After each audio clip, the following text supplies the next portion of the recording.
Hey everyone, it's Sabrina. Today, the snow is falling outside, and that means it's the perfect time to bake. We're making 3 of my favorite cozy treats: gooey cinnamon rolls, rich bread pudding, and a classic homemade pie. These recipes are all about comfort and sharing something delicious with the people you love. If you love baking and cozy vibes, hit that subscribe button so we can bake together more often. Let's grab our ingredients and start our snowy day baking adventure.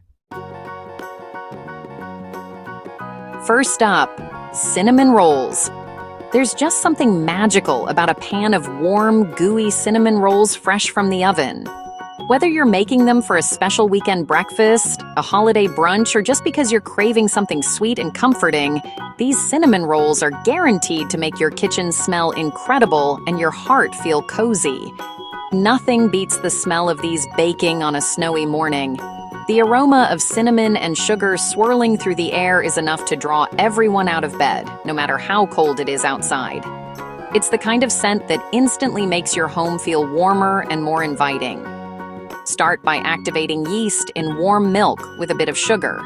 Let it get foamy. This step is crucial. It wakes up the yeast and ensures your rolls will be light and fluffy. If your yeast doesn't foam, it might be expired, so always check the date before you start. In a large bowl, mix more milk, melted butter, sugar, and an egg. Add the foamy yeast. The combination of these ingredients creates a rich, tender dough that's perfect for soaking up all that delicious cinnamon filling later on. Gradually add flour and salt, mixing until the dough is smooth and elastic. You can use a stand mixer with a dough hook, or knead by hand if you prefer. The dough should be soft but not sticky. Add a little more flour if needed, but be careful not to overdo it. Knead the dough for about 5 to 7 minutes, then let it rise in an oiled bowl for about an hour until doubled in size. Cover the bowl with a clean towel and place it somewhere warm. Watching the dough puff up is always so satisfying. It's a sign that your cinnamon rolls will be pillowy and soft. For the filling, mix softened butter, brown sugar, cinnamon, and a pinch of nutmeg. The nutmeg adds a subtle warmth that takes the flavor to the next level. Make sure your butter is nice and soft so it spreads easily over the dough. Roll out the dough on a lightly floured surface into a large rectangle, about 1/4 inch thick. Spread the cinnamon filling evenly all the way to the edges, then roll it up tightly from the long side. The tighter you roll, the more beautiful your swirls will be. Slice the log into even rolls. Using dental floss makes this super easy and keeps the swirls intact. Place the rolls in a greased pan, leaving a little space between each one so they have room to rise. Let them rise again until puffy, about 30 minutes. This second rise is what gives you those extra soft bakery-style rolls. Bake at 375-degree styles for 20 to 25 minutes until golden and your kitchen smells absolutely heavenly. The tops should be lightly browned, and the centers should still be soft and gooey. While they bake, whip up a quick cream cheese frosting with cream cheese, butter, powdered sugar, milk, and vanilla. Beat until smooth and creamy. This frosting is rich and tangy, the perfect complement to the sweet, spiced rolls. Spread the frosting generously over the warm rolls so it melts into every swirl and crevice. Don't be shy. This is what makes them truly irresistible. The frosting seeps into the rolls, making every bite extra gooey and decadent. These cinnamon rolls are pure comfort, soft, gooey, and absolutely irresistible. Each bite is a perfect balance of sweet, spicy, and creamy. Serve them with a hot cup of coffee or cocoa for the ultimate cozy treat.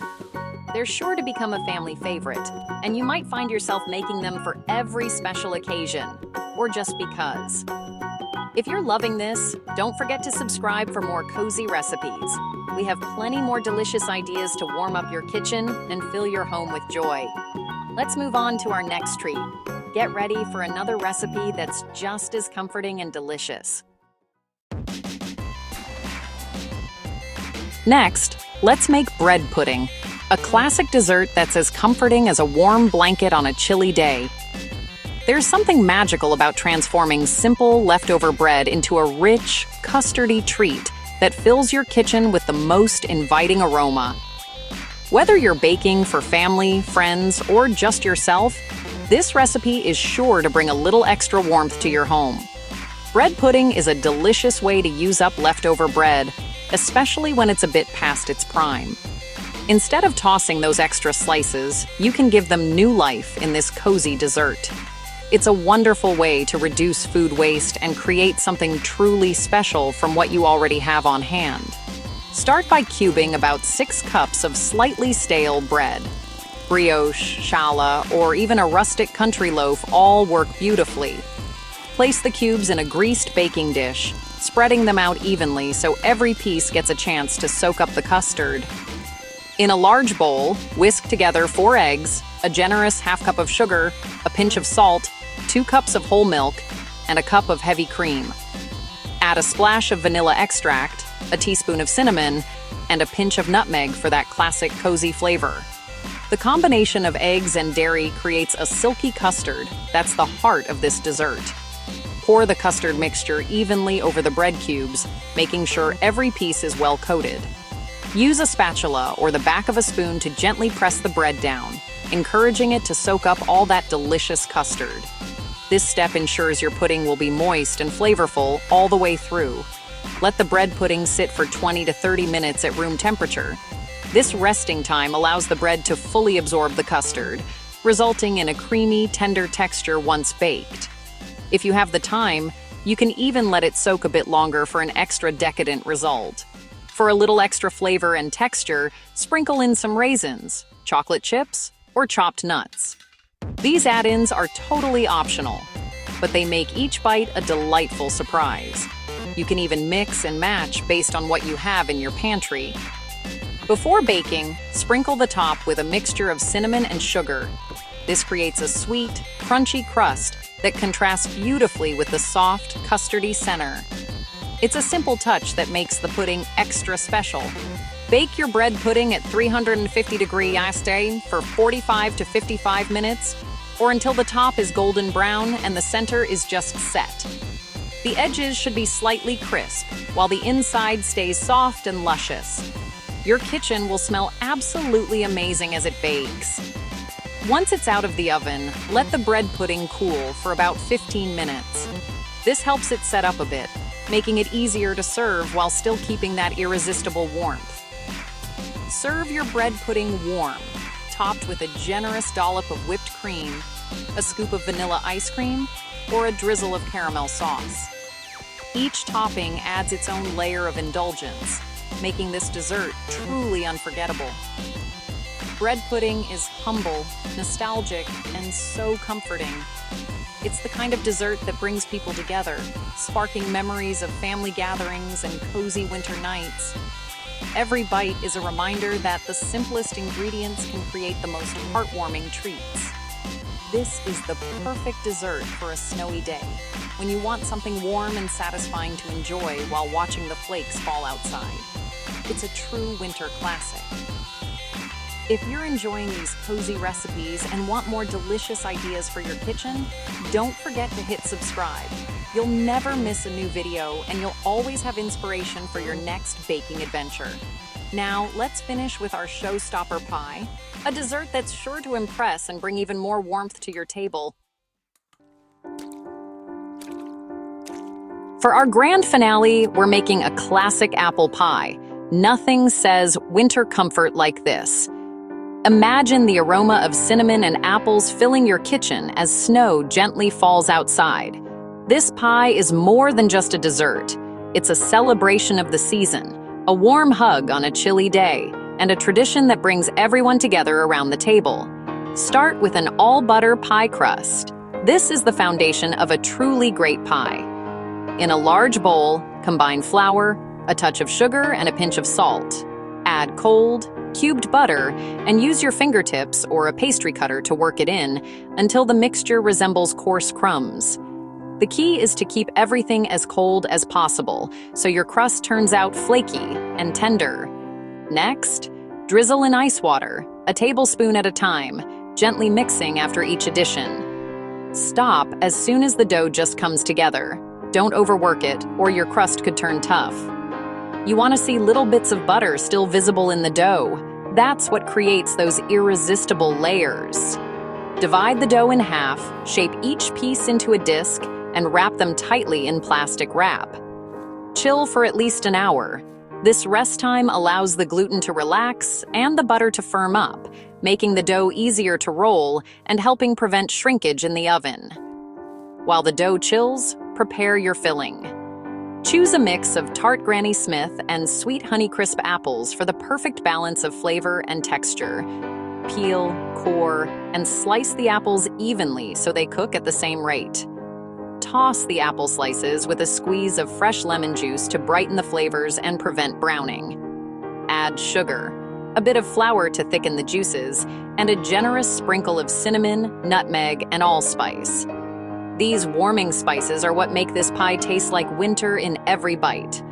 On a lightly floured surface, roll out one disc of dough into a circle, about 1/8 of an inch thick.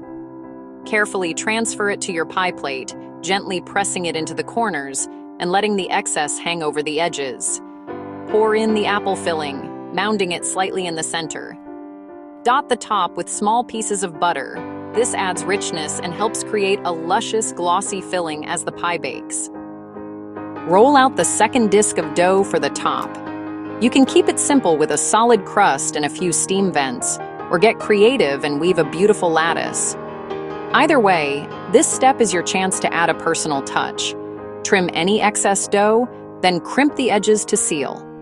Brush the top with an egg wash for a golden, shiny finish, and sprinkle with coarse sugar for a delightful crunch and sparkle. Before baking, chill the assembled pie for about 15 minutes. This extra step helps the crust hold its shape and ensures a crisp, flaky bottom. Bake in a preheated 400-degree oven for 20 minutes to set the crust, then lower the temperature to 375-degree and continue baking for 35 to 45 minutes. You'll know it's ready when the crust is deeply golden and the filling is bubbling through the vents. Let the pie cool on a wire rack for at least 2 hours. This patience pays off. The filling will set, making it easier to slice and ensuring every piece holds together beautifully. Serve your homemade pie warm, with a scoop of creamy vanilla ice cream melting over the top, or try it the classic way with a slice of sharp cheddar cheese. Each bite is a perfect blend of sweet, tart, and buttery flavors. Sharing this pie with loved ones is what winter baking is all about. The laughter, the stories, and the simple joy of a homemade treat make every snowy day feel special. If you made it this far, please subscribe for more baking adventures. We have so many delicious recipes and cozy kitchen moments ahead, and I'd love for you to join our baking family. Thanks for baking along. Let's wrap up. Whether you're a seasoned baker or just starting out, remember that every pie you make is a memory in the making. Optional, show a quick montage of all 3 finished desserts. Take a moment to admire your creations: apple pie, cookies, and cake, all made from scratch, all filled with love. On to our final goodbye. Stay warm, keep baking, and may your kitchen always be filled with the sweet sense of home. Until next time. That's a wrap on our snowy day baking. We made cinnamon rolls, bread pudding, and apple pie. I hope you feel inspired to bake and share something cozy with your loved ones. Full recipes are linked below. Tag me if you try them. I love seeing your creations. If you enjoyed this, give a thumbs up and subscribe for more. Stay warm, stay cozy, and I'll see you in the next video. Bye. Let me know if you need further tightening or want to adjust the tone.